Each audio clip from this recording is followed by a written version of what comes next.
A mí me parece que hay que poner en orden a Mel Zelaya Rosales. Ya, ya. Este país no soporta más tiempo a Mel Zelaya.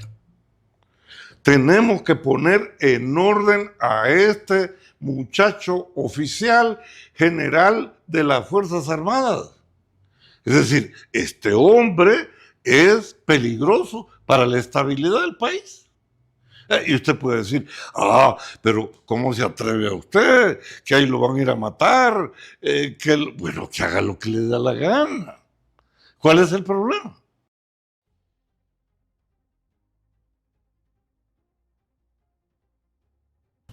Unidos en Diálogo, un programa en el cual usted tiene la oportunidad de enterarse, de conocer la realidad nacional e internacional y a la vez, a través del diálogo, buscar las mejores soluciones. El día de hoy estaremos analizando alguna temática que tiene que ver con nuestro país y las relaciones también que hay con otros países.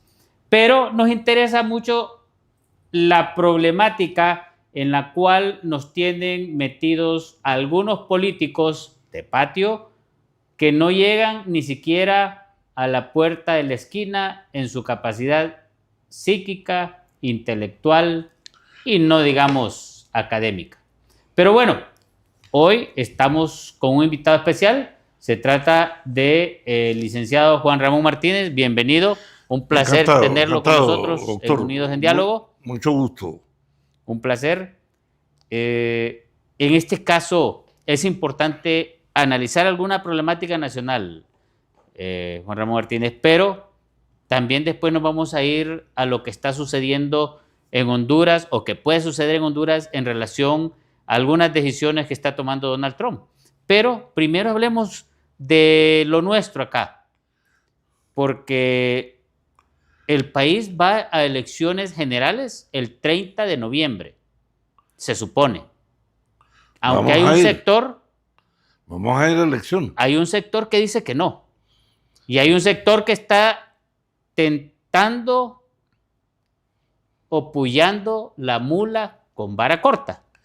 Y desean e insisten permanentemente con la dichosa constituyente e insisten permanentemente con enredar el proceso en el cual recientemente salimos y hace falta continuar hasta el mes de noviembre con el proceso electoral.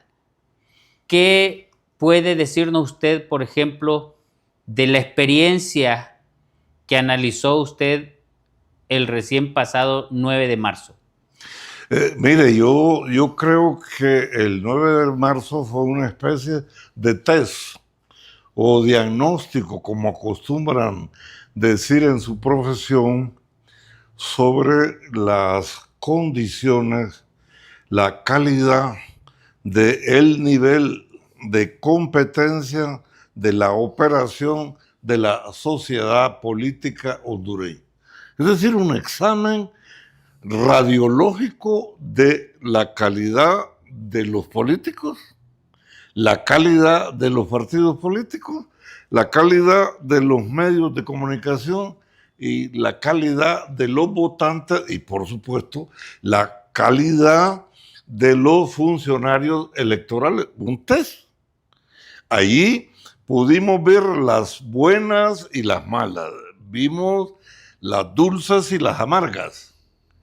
Si realmente aceptamos con humildad que eso es fruto de la escasa calidad de los hondureños, nosotros podemos rectificar. Pero aquí la gente cree que los políticos malos llegaron de Marte. Los políticos malos los engendramos nosotros. Nosotros los escogimos. Mel Zelaya es fruto de un montón de gente que cree que él es la solución del país y no lo va a sacar de ahí. Hay un montón de gente que dice que es Nasir Afura, el otro que dice que es Salvador Narrala. Es posible que los tres tengan razón. No puede ser que simultáneamente estén equivocados o simultáneamente estén en lo correcto. Hay algo que no funciona bien. Y el sistema electoral tiene demasiadas fallas. Yo le puedo hablar del sistema electoral que yo conocí en 1999, por lo menos. Y lo que hay ahora. Incluso el conflicto que hay con los militares en este momento. Fíjese usted que ahora el proceso electoral es un gran negocio. Es un gran mercado persa. Mire, usted tiene una feria de comerciantes que disputan sobre asesorías, sobre tecnologías, sobre transmisión anticipada de datos, sobre traslado de urnas electorales. Cuando yo dirigí un proceso electoral, se cumplió lo que ordena esta Constitución, que el traslado, el manejo y la custodia corresponde a la fuerza. Seguridad. Claro, la seguridad de, ahí dice textualmente, la seguridad de todo el proceso. Por supuesto, corresponden a las Fuerzas Armadas, pero ahora las Fuerzas Armadas andan por un lado y por otro lado andan los contratados por las autoridades electorales. En mi tiempo, todos los vehículos del gobierno pasaban a las Fuerzas Armadas y con sus choferes.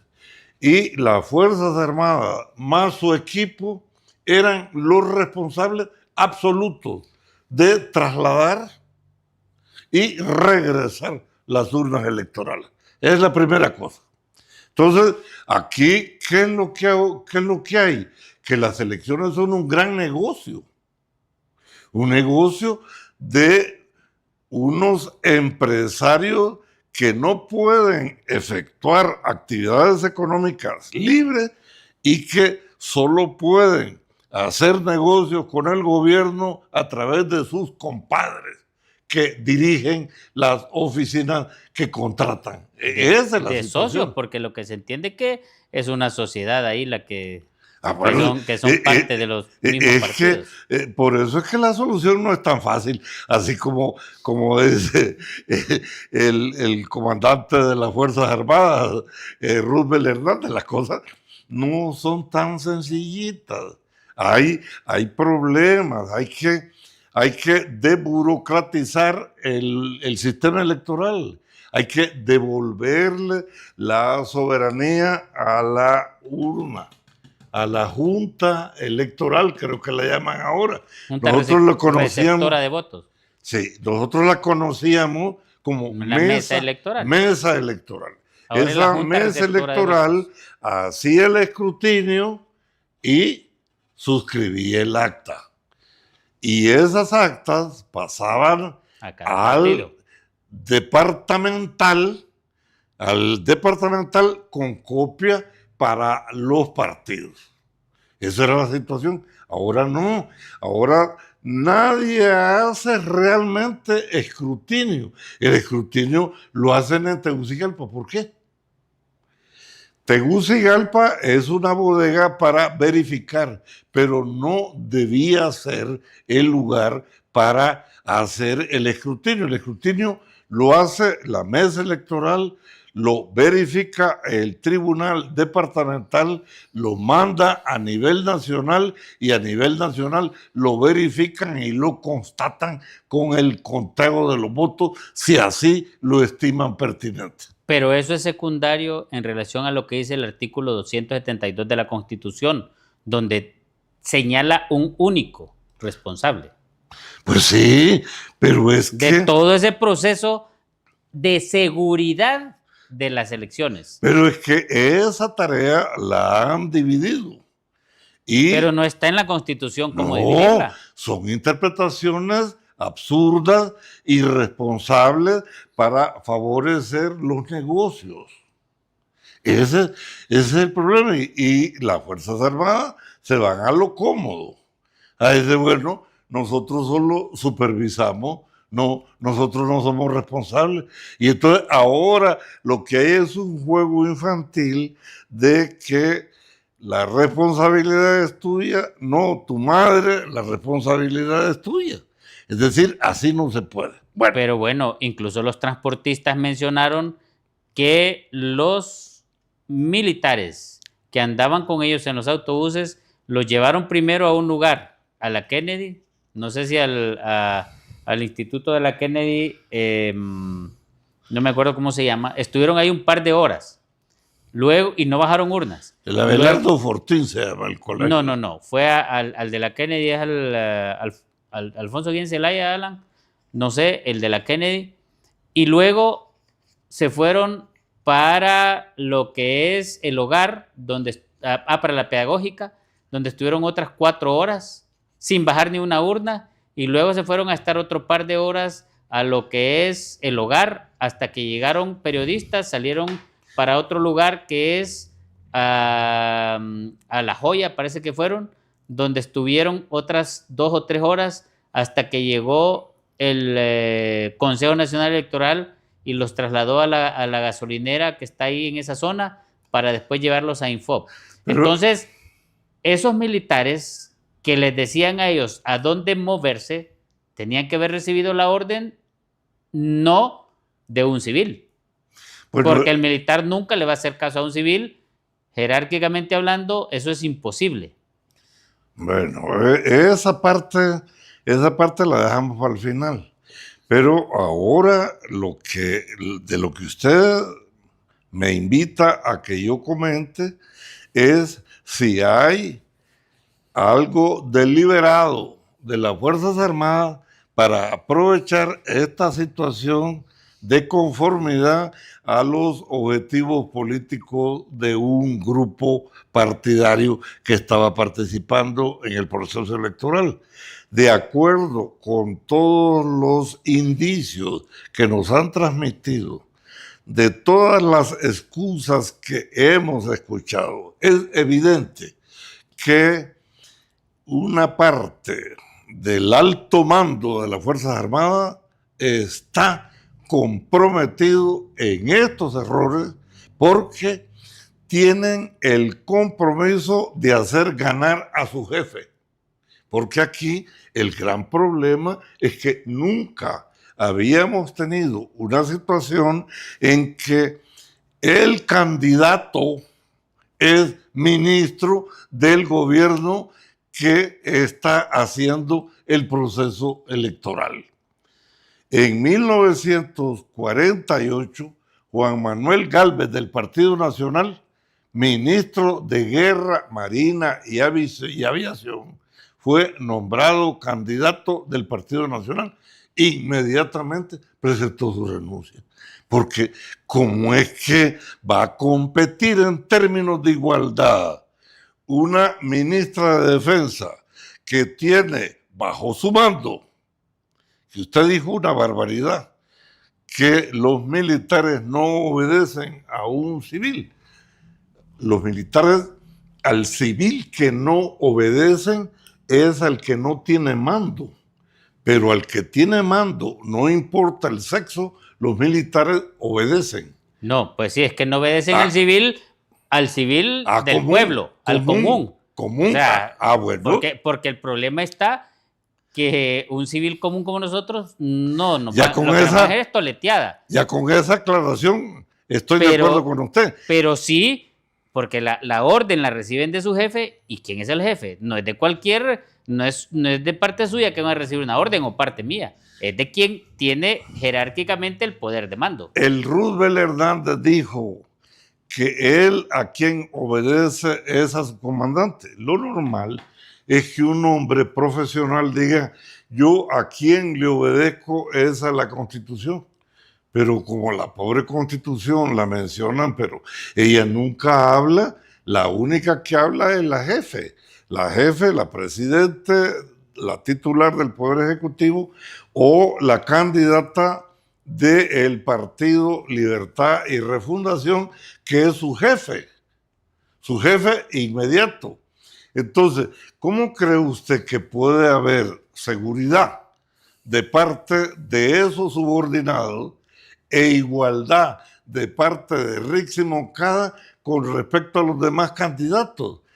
En cualquier campaña, en cualquier juego de pelota de barrio, la regla principal es la igualdad de los participantes. ¿Usted cree que siendo ministro y teniendo atrás todo el respaldo del gobierno, usted está en igualdad con Narrala? Narrala está en franca inferioridad. El candidato del Partido Nacional está en franca condición de inferioridad. La regla en todo proceso electoral, señala la ley, es la igualdad. Si no hay igualdad, no hay justicia. Y donde no hay justicia, los resultados son conflictivos como los que estamos viendo ahora. Bueno, definitivamente. Entonces, en ese sentido, si no es a cualquier civil que le van a hacer caso, sino que jerárquicamente a su jefa, entonces, ¿cree usted que el general le iba a hacer caso a la que preside el Consejo Nacional Electoral cuando se ha visto que incluso la ha irrespetado en algunos momentos? Bueno, lo puso a prueba y él no pasó la prueba. Él no respeta a una dama en primer lugar. En segundo lugar, no respeta a una autoridad nacional. Y en tercer lugar, no respeta a su superior. Porque resulta que el señor Hernández es subordinado de la presidente del Consejo Nacional Electoral. Esta Constitución señala que 30 días antes y 30 días después del proceso electoral, las Fuerzas Armadas están subordinadas, dice, a la orden. A la orden significa que el superior jerárquico del señor Hernández es Cosette López, no otra persona. Y llegar al Consejo Nacional Electoral vestido de fatiga, armado, con un despliegue de guaruras o guardaespaldas, como es el nombre, es un desplante, es una falta de respeto. Y entrar sin que se le haya dado la orden de entrar. Claro, sí. Mire, incluso no quitarse la gorra frente a una persona seria. Mire que Juan Barahona, ahí, como han estado pasando muchos filmados, cuando vio a Chávez, Juan Barahona, que hacen la broma que Juan Barahona duerme con la gorra, pero apenas miró a Chávez se quitó la gorra. ¿Qué significa? Primera vez en la historia. Sí, ¿qué significa? Que usted reconoce la autoridad de las otras personas. Solo Mel Zelaya es que anda con sombrero, solo este hombre entra bruscamente y cuando dicen que están filmando, entonces se disgusta y le llama la atención y él no tenía autoridad ni siquiera para hablarle porque no le había dado permiso la señora. Los militares saben eso. La primera regla de un militar es que se cuadra y dice, permiso para hablarle.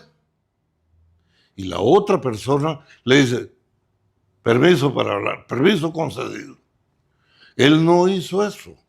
Es decir, él tiene problemas de personalidad, fruto de repente de los sistemas de selección de los oficiales, que los tenemos que revisar, fruto de la formación de los oficiales, sistema de formación que hay que revisar, porque necesitamos a ser oficiales, competentes, profesionales, subordinados a la ley, porque la creación de esa institución no es para engordar a un montón de burócratas uniformados, es para garantizar la defensa de la soberanía nacional frente a una amenaza externa. ¿Qué pasaría si en este momento un país vecino nos invade? ¿Cree usted que nosotros El Salvador no lleva ganas. nosotros vamos a confiar en Roosevelt Hernández para que comande, si no ha podido Ni con las urnas manejar electorales. la distribución de cajas? Porque eso es Son cajas.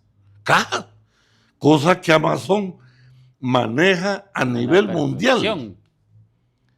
¿Cómo va a creer usted que va a poder manejarse en un conflicto?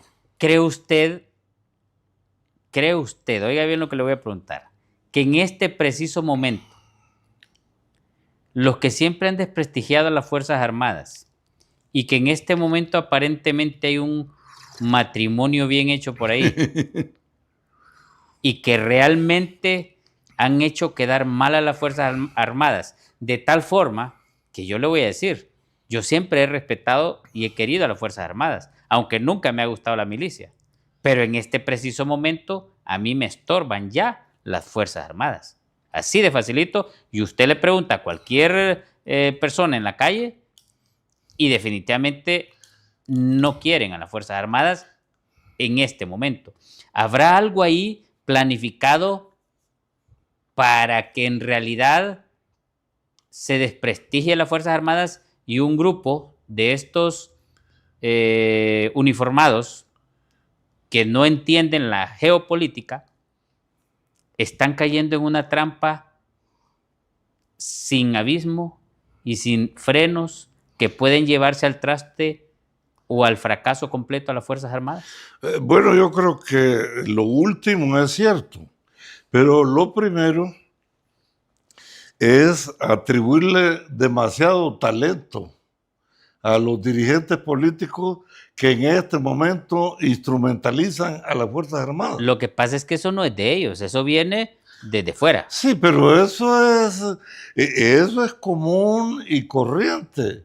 La manipulación de unos hombres por otros hombres. No, esto no es cosa del otro mundo. Por eso es que le digo que esto es un problema de la sociedad, si esto es manejable. Esto no es una cosa que nos va a llevar al precipicio solo porque ellos quieran que nos va a llevar al precipicio. Pero permítame, yo le voy a hacer algunas aclaraciones. El país necesita de las Fuerzas Armadas en este momento.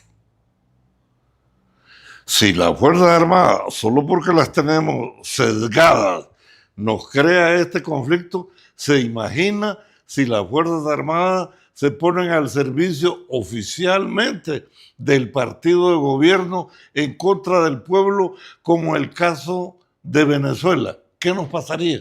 No tenemos más alternativa que la lucha armada de unos en contra de los otros. Entonces, yo lo que creo es que necesitamos revisar las Fuerzas Armadas. Pero vea lo que usted acaba de decir en este sentido. Si las Fuerzas Armadas y la policía no suman más de 20 a 25 mil efectivos, mientras que la policía privada de las organizaciones privadas de vigilancia suman más de 90,000 personas. Sí, pero si usted, yo no quiero alarmar a nadie, pero los oficiales de las Fuerzas Armadas son los calificados para el uso de la fuerza y tienen los recursos en términos de equipo adecuados para imponer su voluntad. No quiere decir que no sean derrotables. A la larga, depende del nivel de violencia y el liderazgo que tengan los grupos enfrentados. Pero esos 90,000 que dice usted de guardias privados están bajo la dirección de oficiales de las Fuerzas Armadas en condición de retiro. Yo no veo el problema y yo no creo que este sea el momento para provocar un conflicto armado entre los hondureños, aunque sí sé que las condiciones están en el orden que usted enciende un fósforo y provoca un incendio. En este momento, la tensión social es muy fuerte en contra de las Fuerzas Armadas. Como nosotros necesitamos las Fuerzas Armadas, saquémoslas de lo político, pongámoslas otra vez en el nivel profesional en que las teníamos hasta que Carlos Roberto Reina y Carlos Flores las pusieron bajo la autoridad de los civiles. Hagamos las cosas bien, pongámoslo bajo la autoridad de los civiles, pero nombrado por el Congreso Nacional. El jefe del Estado Mayor Conjunto no debe ser nombrado por la titular o el titular del Poder Ejecutivo. Debe ser nombrado de una terna de oficiales que por antigüedad y por méritos tengan las condiciones para que los diputados los elijan. Si así elegimos a los de la Corte, porque no vamos a elegir al jefe del Estado Mayor Conjunto y someterlo a la voluntad del Congreso Nacional. ¿Y con un Congreso como este? Con este Congreso. Miren, nosotros con este Congreso que tenemos en este momento. ¿Ni se reúne? No. Es que no hay que confundir el Congreso con Luis Redondo. Es que Luis Redondo no es el Congreso. Luis Redondo es uno. De hecho, no es él el que manda nunca tampoco. Al margen que mande o no mande, él es una 126 partes. Imagínense. El Congreso es los diputados reunidos en el lugar y en el tiempo y en la forma que señala la ley. Eso es el Congreso Nacional. Entonces, pero es que no se han podido reunir. ¿Cuántas veces han intentado hacerlo y nunca lo han logrado? Porque no tenemos la capacidad de congresistas que se reunieron, por ejemplo, en Cedros hace muchos años. Y la Constitución establece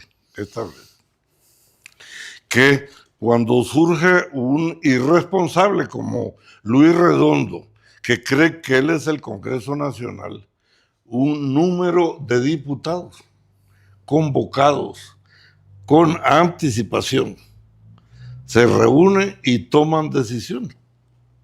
Eso dice la ley.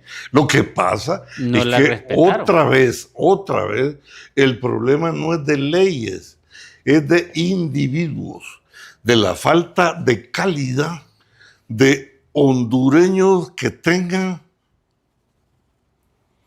los compañones en el lugar que corresponde.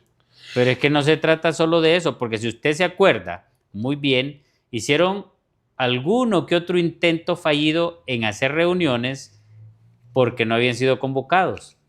Pero no sé si es que no tuvieron los compañeros bien puestos, como dice usted, o de compadre hablado por esto, en el cual al final de cuentas no lograron reunirse y se armó la dichosa comisión de los 9, que fue el que nombró el fiscal, nombró el otro y el otro y el otro. Y entonces en ese embrollo nos tienen, porque no ha habido la capacidad. Es que mire, el gran problema de Honduras en el fondo es la falta de un liderazgo competente. Nosotros tenemos unos líderes que su compromiso con Honduras es muy limitado. Es decir, su dedicación a los fines nacionales es muy bajo. Nosotros necesitamos unos líderes... porque los tienen agarrados del cuello. Pero aunque usted me tenga agarrado del cuello Yo tengo el ejemplo de Morazán. A Morazán le tenían su mujer y sus hijos, los de su mujer y la suya, se la tenían presa. Y le dijeron, mire, señor, usted haga esto porque aquí tenemos a su familia. Dijo, mire, mi familia habla muy fuerte a mi corazón, pero pasaré sobre sus cadáveres para hacer justicia. Y se rajaron. Claro, era Francisco Morazán. Pero ahora, ¿qué es lo que tenemos? Bueno, ahí dice uno que habla con Morazán. Unos políticos cantinflescos. Es decir, se parecen con Tintán.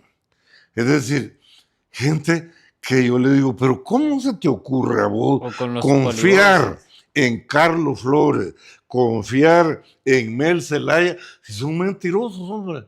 No te van a cumplir. Ah, no, es que yo soy hombre de buena voluntad, de buena fe. Le digo, mira, la política es el acto de lo posible, en donde la moral normalmente la tiran a un lado para alcanzar sus propios objetivos.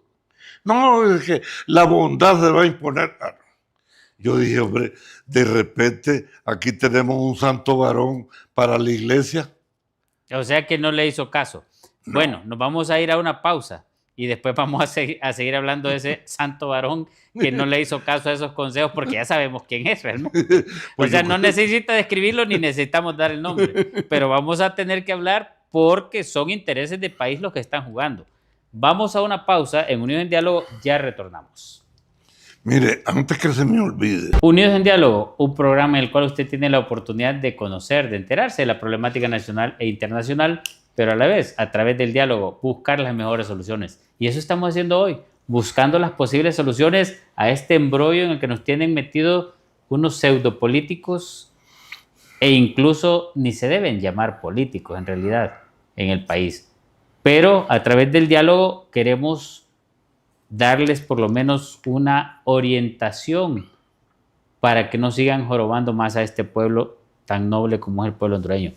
Tenemos de invitado al licenciado Juan Ramón Martínez, quien nos acompaña hoy en Unidos en Diálogo, y estamos abordando antes de irnos a la pausa esos consejos que usted le da a algunos de los políticos conocidos en el país y que algunos no le hacen caso o no entienden realmente de la problemática tal y como se ve detrás de la barrera y se ve en forma cristalina y analítica para beneficio del país. Yo solo quiero agregar a eso que usted acaba de decir, que a mí no me molesta que no me hagan caso.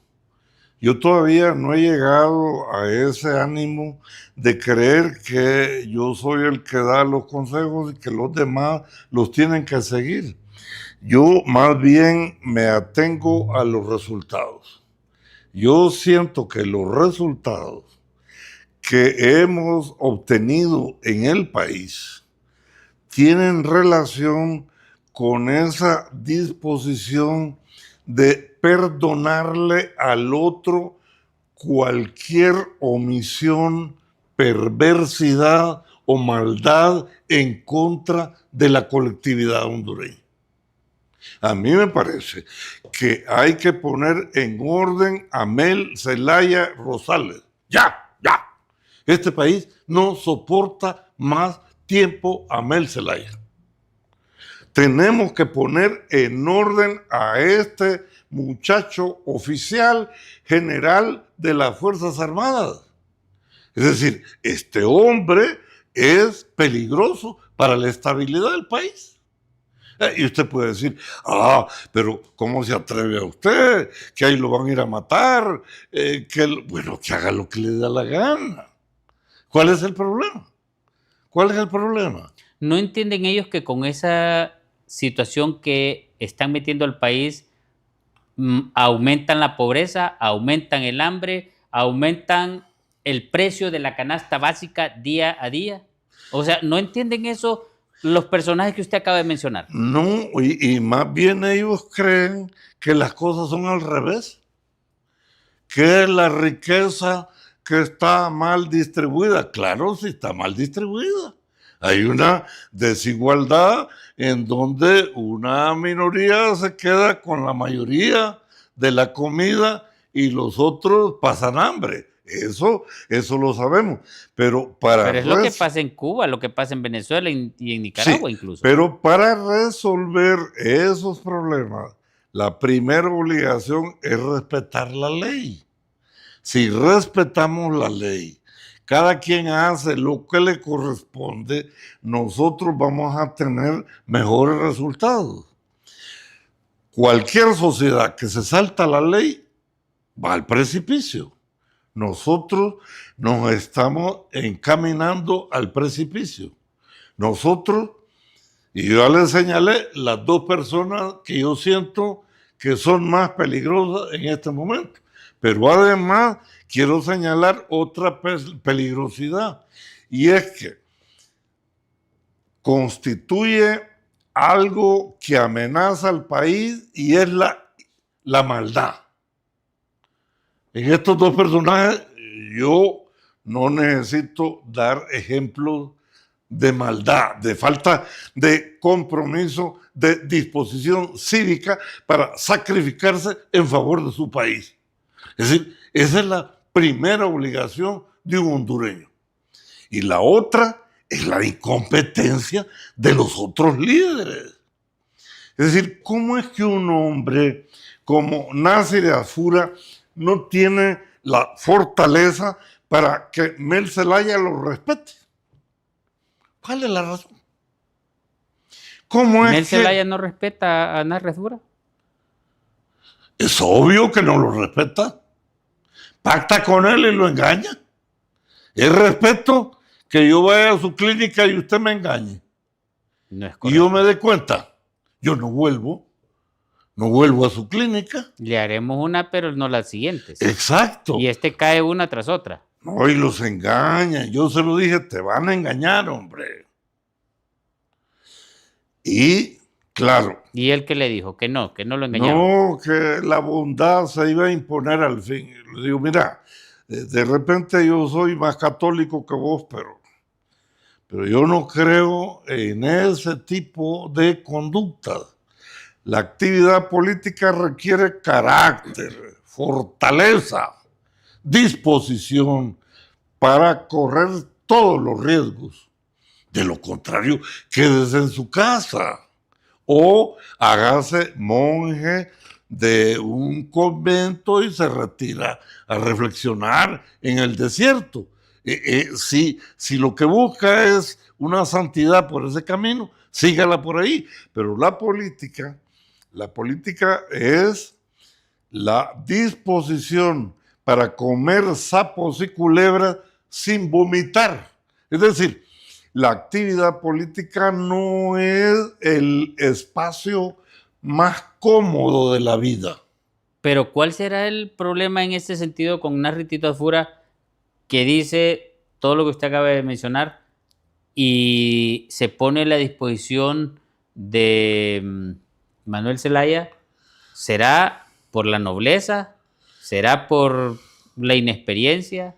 ¿O será porque lo tiene agarrado de algún lugar? No, yo siento que es un problema de personalidad, un problema de carácter. Es decir, él no es político. Es como que... Pero ¿cómo no va a ser político si ya fue alcalde y ha vivido más de 30 años en política? Mire. Y de la política. Mire, yo no serviría de piloto. Y yo he andado por todo el mundo en avión. Pero andar en avión no significa que yo desarrollo competencia para manejar. No, pero ha estado dirigiendo las instituciones políticas y ha estado dirigiendo prácticamente su campaña. Las aeromosas distribuyen comida. ¿Y usted cree que la aeromosa tiene competencia? Es decir, para ser un buen alcalde se requieren unos méritos, unas disposiciones. Y ser buen alcalde no le asegura que es ser buen presidente. No, las cosas no son así. Es decir, la política es una misión, como el sacerdocio, como el magisterio. La medicina le tiene que gustar a usted y debe estar arraigada en la voluntad de construir el bien común.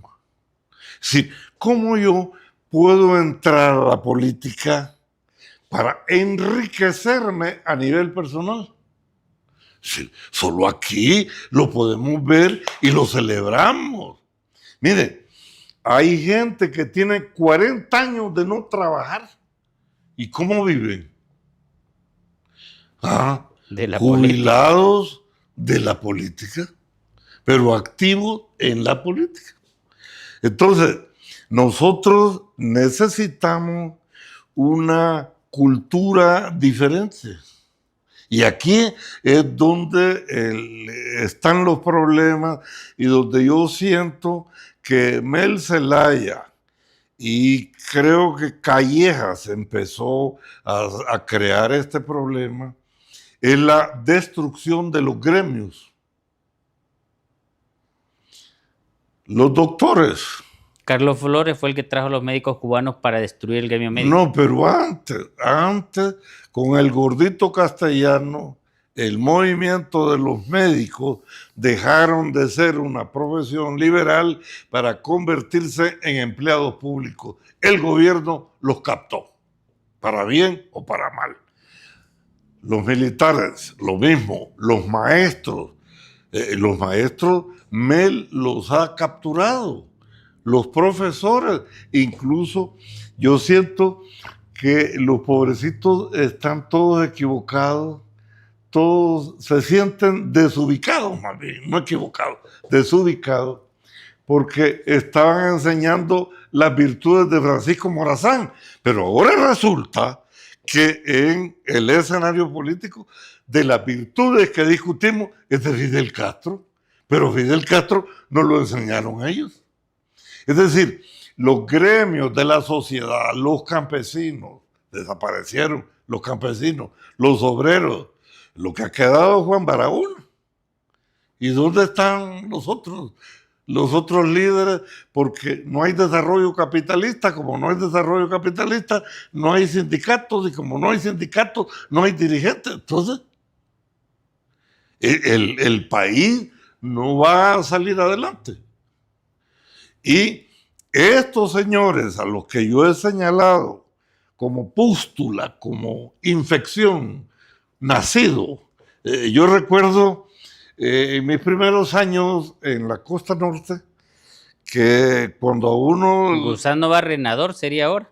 Bueno, pero no, eso ya pues demasiado. No, nacido o empanadizo. Yo no he vuelto a oír esa palabra. Es un absceso. Pues un absceso. Pues, que es una colección de pus. Exacto, una acumulación, el organismo que se defiende. Bueno, yo siento que Mel Zelaya es una pústula, que este muchacho Hernández es una pústula en las Fuerzas Armadas. Hay que extraer la pústula, ¿o no? Definitivamente. Hablemos como médico y como paciente. Cuando hay una enfermedad y hay una parte cuando hay una colección de pus hay que retirarla, si no, no se cura. Hay que retirarla. Entonces necesitamos, por ejemplo, aprovechar la oportunidad para decirle, hombre, Mel Zelaya, ya retírate de la política, hombre, deja a los hondureños. ¿Y cree usted que nos va a hacer caso? No, pero por lo menos hay que pedírselo, hombre, para que el coro de los que le dicen, quédese porque usted es El Salvador, el revolucionario, por lo menos tengan la oportunidad de oír a otros. No, hombre, andate que vos ya has hecho mucho daño a este país, dale oportunidad a otros. El sistema... Pero ya hay un ministro que dice que casi es un Morazán. Pues imagínese usted hacer ese tipo de comparación. No, yo ni siquiera me atrevo a eso, no. Eso no quisiera platicarlo. No da el valor, ¿verdad? No da ni siquiera. Ahora, el otro candidato ya oficial del Partido Liberal, ¿cómo está en relación con lo que usted acaba de mencionar. A mí me parece que mientras a Papi le hace falta carácter, a Narrala le sobra carácter, arrojo, valentía, fuerza, dignidad, orgullo. Eso le sobra a Salvador Narrala. Pero a Salvador Narrala le hacen falta algunas cosas. Continuidad. Es decir, no tiene un discurso. Lo que tiene es un antidiscurso frente al discurso de los demás. Pero ¿dónde está el discurso suyo para decirnos, mire, conmigo vamos a tener tranquilidad, vamos a hacer esto, vamos a hacer esto, vamos a hacer lo otro para lograr tales y tales cosas? Frente a esta coyuntura de los Estados Unidos que nos ha impuesto una tasa del 10% a nuestras exportaciones, vamos a hacer lo siguiente, tal. Nadie.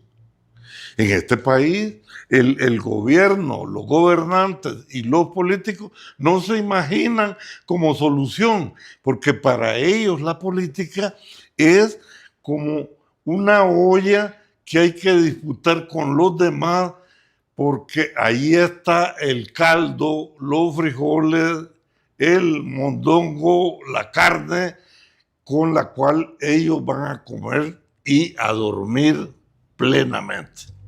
Es decir, la política no sigue a Santo Tomás de Aquino, sino que sigue a Maquiavelo, donde la política es como una piñata, es un premio a los más agresivos, al que llega primero.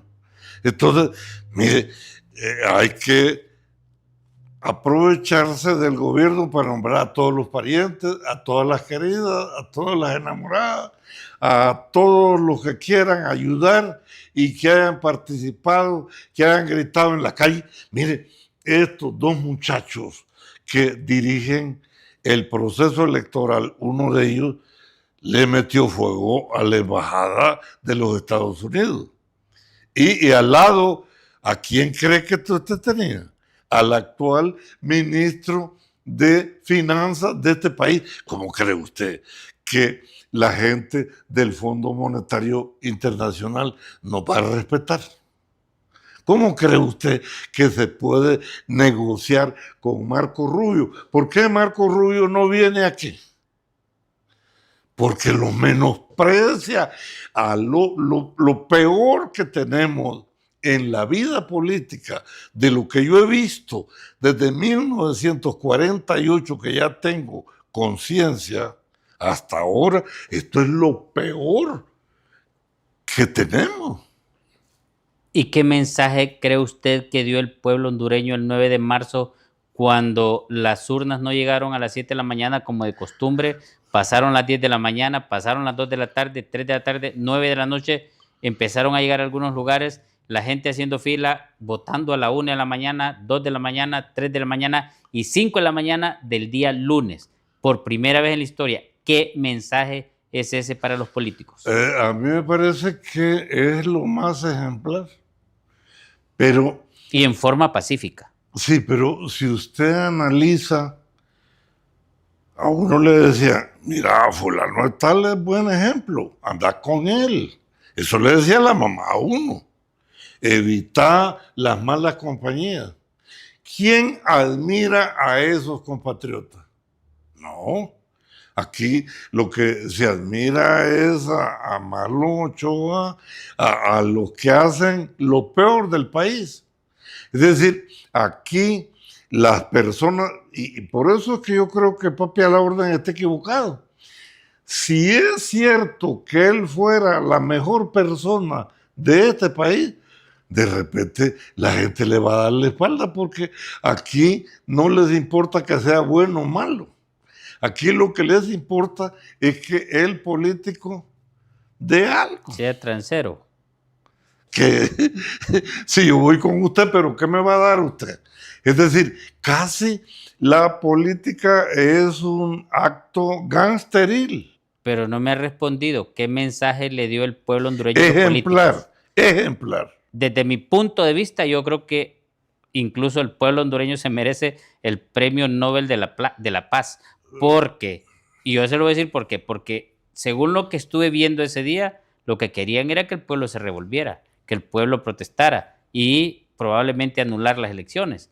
Y el pueblo realmente, más que en uno que otro lado, quemaron un par de llantas, pero la gente esperando a las 2 de la mañana, 5 de la mañana, en forma pacífica, en forma alegre y en forma ordenada, esperando a ejercer el sufragio, en forma pacífica, de tal forma que desde mi punto de vista fue un mensaje claro diciendo rechazamos la política que nos quieren implantar o imponer en este momento. Totalmente de acuerdo con usted. Ahora, yo le decía a usted que a mí me parece ejemplar. Ahora, eso no es suficiente, porque para que el mensaje pueda funcionar, es necesario que este emisor ejemplar tiene un auditor igualmente ejemplar. Pero ¿quién ve ese ejemplo y obedece ese mandato que da el pueblo hondureño? Mire, cuando yo lo escucho a usted, estaba pensando en cómo responderle. Y la imagen que se me vino a la mente es un gráfico de la voluntad electoral. Además de esos compatriotas, cuando usted ve los votos del Partido Nacional y los votos del Partido Liberal y los compara con los votos de el Partido Libertad y Refundación y de los gritos y las amenazas de Rick Moncada, el mensaje es igualmente claro.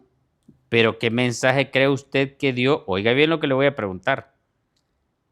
El Partido Liberal, ¿qué mensaje dio cuando se creía que el que iba a ganar era Jorge Cálix y fue todo lo contrario?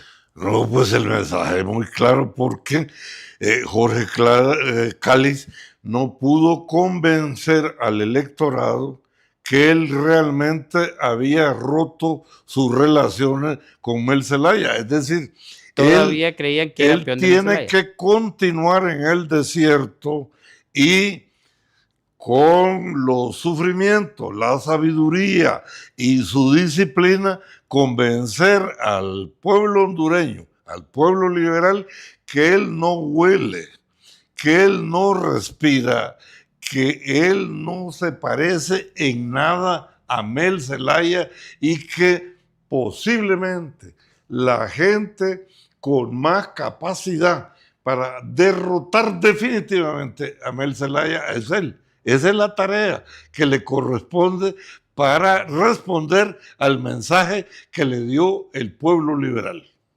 Porque si usted ve, por ejemplo, desde el inicio lo hicieron mártir, ganando él la presidencia del Congreso Nacional y no dejándolo que llegara a ser presidente, a ejercer la presidencia del Congreso. Luego continuó en forma ordenada, en forma disciplinada en el Partido Libre, hasta que eligieron la Corte Suprema de Justicia, el Consejo Nacional Electoral, el Ministerio Público, etcétera, etcétera. Cuando ya no había más que elegir, entonces sí se peleó y sí se separó. ¿Habrá sido eso lo que le afectó realmente a él, que el pueblo liberal vio que él no se separó a tiempo, sino que se separó hasta que ya había hecho todo lo que Es posible que haya algo de eso, pero yo creo que Jorge Cálix tiene una maldición que los agricultores lo entienden muy bien. Usted nunca siembra una milpa debajo de un mango, porque el mango no deja pasar la luz y sin la luz no se realiza la fotosíntesis, no se pueden desarrollar las plantas. Entonces, Jorge Cálix es una planta que estuvo demasiado tiempo debajo de ese mango.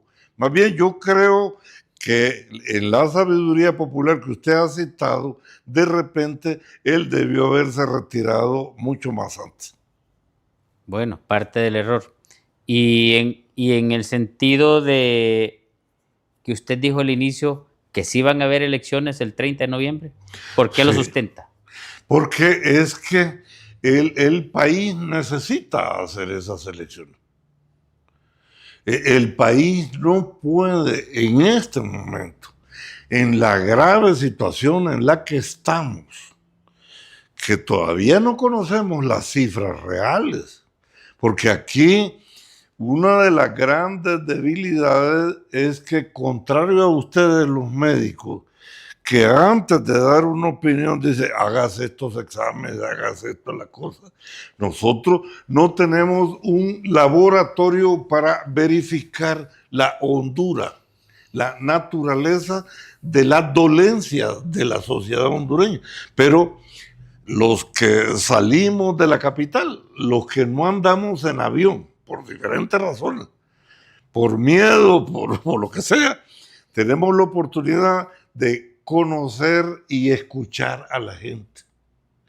Y la situación de la pobreza en este país es increíble. La desigualdad, doctor. Los hospitales que usted conoce mejor que yo.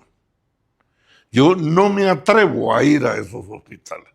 Cuando uno oye a la ministra de Salud, dice, carajo, esta mujer, ¿por qué nos odia a los hondureños? ¿Por qué odia a los pobres? Y aún así, maltratando a los pobres, creen que los pobres van a ir a votar por ellos. A mí me parece que hay una parte de pobres que tienen miedo a que desaparezcan sus explotadores, porque creen que ellos existen solo porque los explotan, pero no. El pueblo necesita liberarse de los explotadores, de los irresponsables, de los Y malos tenemos en gobernantes. este momento alguien que nos pueda demostrar que va a rescatar el país, porque los del actual gobierno dicen que ellos van a ganar. Pero Y al otro lado se mofan de la gente que está en la oposición, se mofan, los del gobierno se mofan, porque no ven a alguien que en realidad los puede sacar del poder, aparentemente según ellos. mire, yo creo que la gente del partido de gobierno aprendió las tablas de multiplicar y de sumar en una escuela diferente a la que usted fue y a la que fui yo. Mire, Mel sabe que 5 por 8 es 35. Y usted no lo va a sacar de ahí. Luis Redondo cree que 74 es inferior a 56. No lo va a sacar de ahí. Esa aritmética es una aritmética negativa. Lástima que no pasaron por el Instituto Central Vicente Cáceres, no, nunca, aprendiendo. no, ni siquiera, no, ni en los alrededores. Pero los resultados electorales están muy claros. Lo que hay que esperar hasta la próxima semana, creo que es el 18, ¿verdad? O el 8. El 8. La próxima semana es los resultados electorales, pero ya más o menos los anticipamos. La duda que yo tengo es si el Partido Liberal va a ocupar el segundo lugar y Libre el tercer lugar. Si esto es así, la única alternativa que tiene esta gente del gobierno para seguir manejando el país es el fraude electoral. Pero el problema que tienen es que haber anticipado el fraude en las internas los ha puesto en evidencia. Y soldado avisado no muere en guerra. Bueno. Nosotros ya lo sabemos. Sus palabras finales, ya llegamos al final. Pues yo creo que pese a las dificultades hay que tener confianza que alguna vez, el Redentor va a aparecer entre nosotros. Y lo que hay que pedirle a Dios es que nos ayude cuando ese momento llegue a que tengamos la claridad visual para poder identificar al redentor del destructor y ¿Será un escoger. outsider? ¿Ah? ¿Puede ser un outsider? Yo no sé. ¿Pero habrá oportunidad, cree usted? Siempre hay oportunidad, doctor. Nosotros los católicos, los cristianos, en términos generales somos gente de esperanza. E incluso no nos rendimos ni siquiera ante la muerte. Hay esperanza. El hondureño tiene que creer que la solución está adentro de sí mismo, no está afuera. Cambie usted, rebélese usted, asuma la responsabilidad de usted y va a ver que su casa va a cambiar y si lo hacen todo, el país va a cambiar. Lo que pasa es que la calidad del hondureño, aquí lo hemos conversado con usted, yo le he dicho que mi opinión es que la edad psicológica del hondureño no pasa de los 11 años. Con niños usted no puede desarrollar un país. Con niños que cree que Mele es revolucionario, que Rixi Moncada es competente. ¿Cómo? ¿Usted? ¿A qué escuela fue usted? Vamos a tener que hablar después en un programa sobre eso que usted acaba de mencionar de Rixi, en el sentido incluso que ella dijo que era gran admiradora de Fidel Castro y del estilo de vida de los cubanos.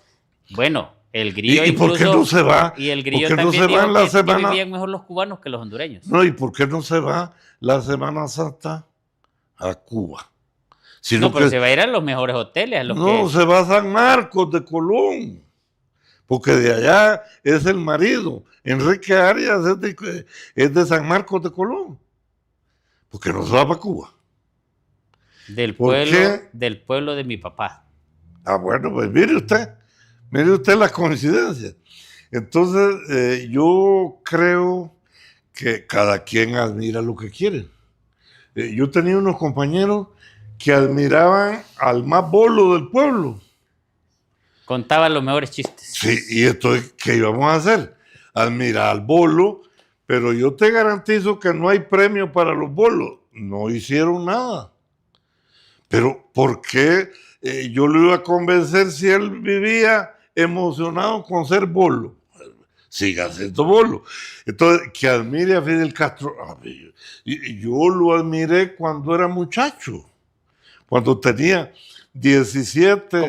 ¿Como cuántas personas habrá matado Fidel Castro No y tengo el Che idea. Guevara? No tengo idea, pero No, pero un aproximado. yo creo que el hecho que ellos tengan un país que en un año ha perdido 500,000 habitantes que han dejado al país, eso es suficiente. No, pero hay incluso fotografías donde se ve y se dice en la historia cuando agarraban la pistola y se la ponían en la cabeza. No, claro, pero al margen de esos excesos que usted los puede explicar porque son frutos de un momento de exaltación revolucionaria. Te podría llegar a explicar. Pero el hecho que usted en 60 años no haya podido desarrollar esa economía, sino que la haya destruido, ¿qué mejor prueba tiene?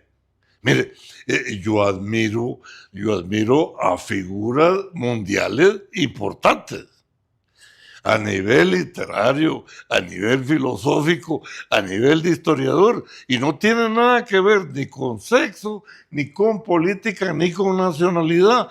Nada más que mi mamá... Mahatma Gandhi, por ejemplo. ¿No? Mahatma Gandhi. No, yo más bien solo quiero terminar esta oración. Más bien mi mamá lo que me enseñó, y especialmente mi papá una vez me dijo, uno no tiene que admirar majaderos. ¿Y quién es un majadero? Es parte de la majada, es decir, hombre común y corriente. No, yo voy a admirar a los que se salen de la majada y son extraordinarios. Yo voy a admirar a García Márquez, yo voy a admirar a Vargas Llosa, yo voy a admirar al presidente de Francia, yo voy a admirar al presidente de España, a Sánchez, yo voy a admirar a Feijóo del Partido Popular o de otros partidos, es decir, gente que les veo yo que tienen talento, que hacen citas históricas, que se nota que han leído. Pero seguir a un tonto, de repente este es mi mayor pecado. Lo hace ver como tonto.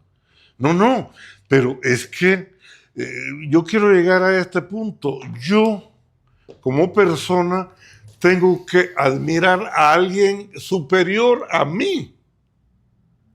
Ok. Yo no puedo admirar a alguien inferior. Definitivamente. Pero hemos llegado al final del programa. Bueno, No nos queda más que despedirnos. Qué lástima cuando yo estaba agarrando entusiasmo. Calor en esto. Pero Bueno, gracias. Gracias a usted por acompañarnos y déjeme decirle. Siempre es un gusto. Que Unidos en Diálogo creemos firmemente que el diálogo sincero y la participación ciudadana son las herramientas clave para construir un futuro más justo y próspero para todos y cada uno de nosotros hondureños. Hasta el siguiente programa.